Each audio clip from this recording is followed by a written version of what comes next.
Guys, during my 2-week trip to the Balkans and Italy, I had the opportunity to test out the SCENIC version 3.0 that should be out in app stores right now. I had multiple days and different tests that I did under real-life conditions. In this video, I'm going to talk about what I think about it, the things that I noticed while I was using it. What's up, my biker friends? Welcome back to another video. I'm testing another app again. It's not a full test, it's more like a first impression view of a beta version from the SCENIC 3.0 app. The developer Guido contacted me and asked if I was willing to take a look at that and I would do a quick review on it. No money exchanged hands, I just had early access to the version. Now, as you may know, I usually use a Garmin unit, or actually a Navigator 5 unit, so I usually do my tour navigation using this device and not so much an app.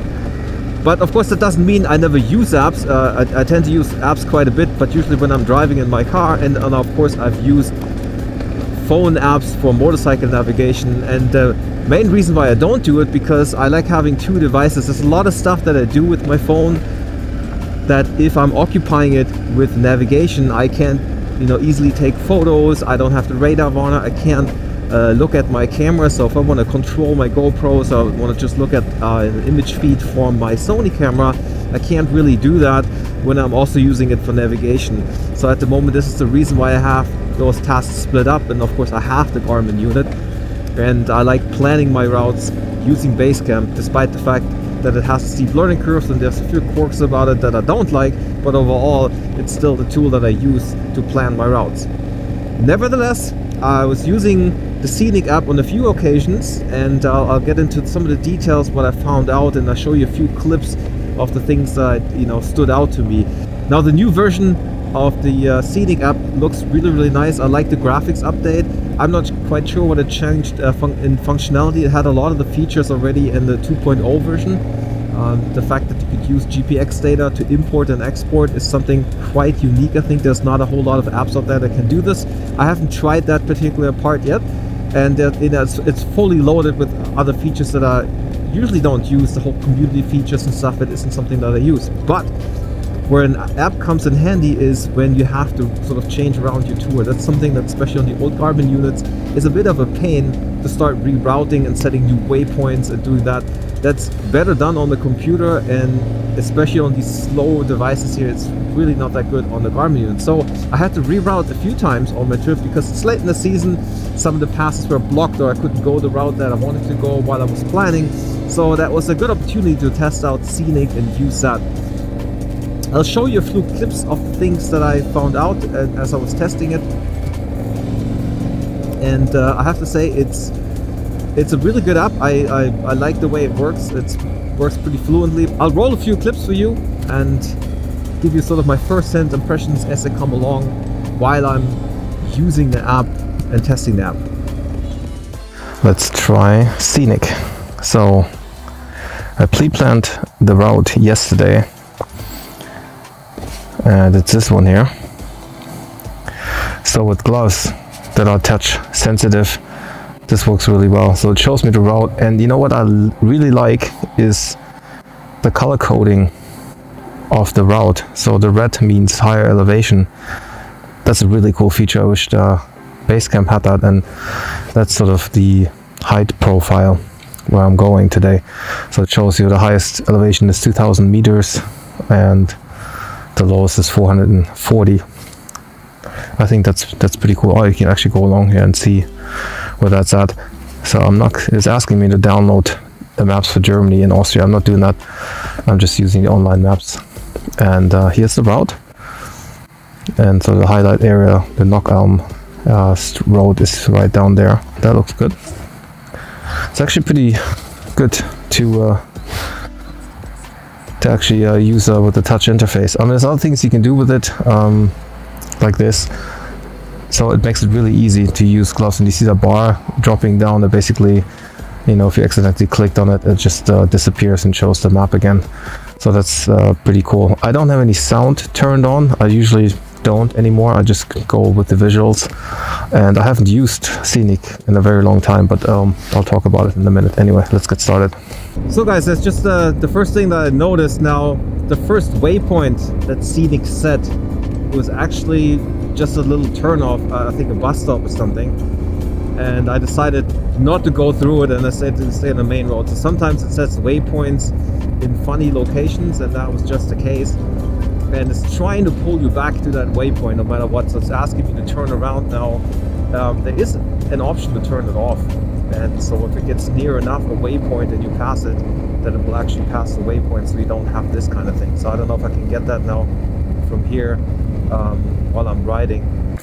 So guys, I was really happy when SCENIC found this beautiful road for me. It's almost like it's a single track. So it took me along some houses and stuff, but as you can see, this is not for motorcycles and cars. So I'm not going to go through it. So I got to turn around somehow, retrace my steps. So this is not going to work. So another quick update on SCENIC. I was just trying to get me to, wow, check this out.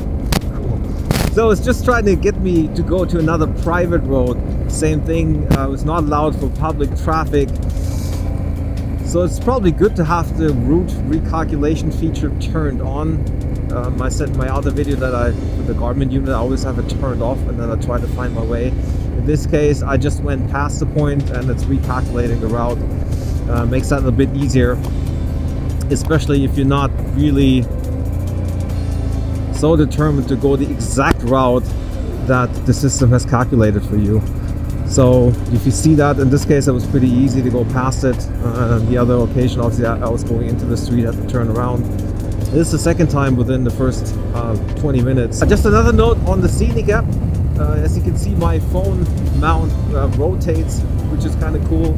It's easier to read when it's in this vertical position, but of course it blocks a little bit of my screen here. It's usually not data that I need to see right away, not a normal road. Now, normally I would be quite happy to have this, but I was hoping to stay on pavement. I'm not sure where it's taking me. Yeah, that's not where I should be going. But I'm not going that. Go back. So SCENIC keeps trying to get me into roads that are not accessible for public traffic. I think it's the fourth time just did that, but usually they're easy to spot and just keep going, so it's not a big deal, and it recalculates the route. But it also picks out roads like this, which is really tiny, a tiny road, and it's beautiful, beautiful small little road. So it just kind of breaks up the larger roads that I was taking for the majority of the day. And I like these small, almost single track roads. Once again, the SCENIC app is to the rescue, because I need to plan a detour. And the quickest way to do it was actually using the SCENIC app, which is really cool. Google wasn't very good for that, because there's a certain road I want to take. So that was really the way to go for today. It's a huge detour, so I don't know if you can see this, but I'm where the yellow arrow is. This is where I need to go. So now I'm rerouting all the way around here and just bypassing the Mangat Pass. The guy in the camper just said they would open this at 11:30, more likely or not, but that's 2 hours from now. I don't have the time. So yeah, let's go. So I don't know what is taking so long here with SCENIC.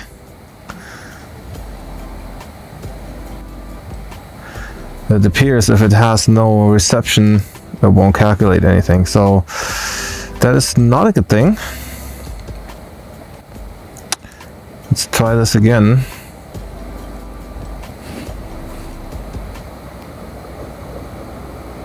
I think it needs coverage, otherwise it won't do anything for you. So even the offline maps will not help you if you... it just gets stuck. That's not the way it should be. Okay, that's not good.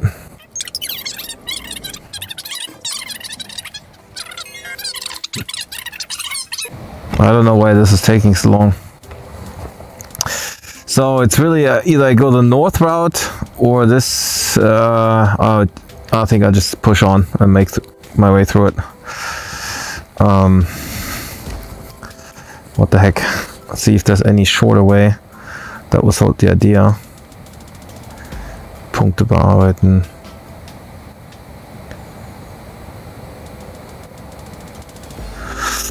I'm surprised that it takes so long, because that was pretty snappy before. It's a beta version. Maybe that's why. Alrighty guys, that should give you a pretty good idea what it does well, what it doesn't do so well, and that's more in comparison to a standalone unit. A fair comparison would probably be a Kalimoto, the SCENIC comparison, to see what they can do and what they can't do. Now, I don't have that much experience with Kalimoto that I could do this off the cuff here, but I can compare it to what it does in the Garmin unit. If I have to summarize it up, now the real benefit of having an app like SCENIC is that you can do your routing on the spot. It's really easy to plan a route on your phone. That's something that would be really difficult to do unless you bring a computer with a Garmin unit and Basecamp installed. You know, just fiddling around and trying to do it on the unit, that would be a pain. But on the phone, it's really smooth, it's really fast. I really like the integration of Google search in it, so it makes it super easy. If you just want to find a certain hotel and you don't have the street name, you just type the name of the hotel in and the unit will find it and will give you GPS data points, which is really, really cool. So for the ad hoc planning, and I think a lot of riders that travel like that, they don't have a rough plan of what they want to do, but then they kind of play it by ear, and every day they decide where they want to go. Maybe they get guided by the weather and just go where the weather is good and where the weather is bad. So for those guys, it probably makes a whole lot of sense. Then of course there's the pricing point. Now you bring your own hardware already. This is just the software that goes on it.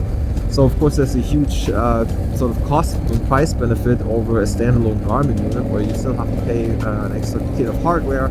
Now using an app is certainly the cheaper way to go over a standalone sort of GPS unit, that's for sure. And what I like about SCENIC is their pricing model. There's two ways you can pay for it. One is an annual subscription payment. That seems to be the thing now that everyone is doing with software, is having subscription models on software that you just use every once in a while. Honestly, for me personally, that's a big deterrence. And even if I would like a piece of software, if they had only that subscription model, it would take a lot for me to consider a purchase. I probably wouldn't purchase this, because I'm so annoyed by that everything has to be on a monthly or annual basis, and it is repeated payments. I want to pay for something once and then I have it, just like a standalone GPS unit. Now there are places for that where it makes sense. If you have YouTube Premium subscription or Netflix, that's okay, but not for the navigation system. I mean, it's great for the people that sell it or the developers, because they have a constant stream of sort of revenue coming in, but for the customer it's a huge pain. I'm not a fan at all of that. Anyway, SCENIC has an option, so you can just buy the thing. It's a one-time payment. It's still a whole lot cheaper than buying a dedicated navigation unit, and I think that's pretty cool. And I'm not sure that Kalimoto has it. I think Kalimoto only goes with the subscription model. Now there's other things to consider. It's not just the pricing. The navigation, it will do really, really well, and the planning.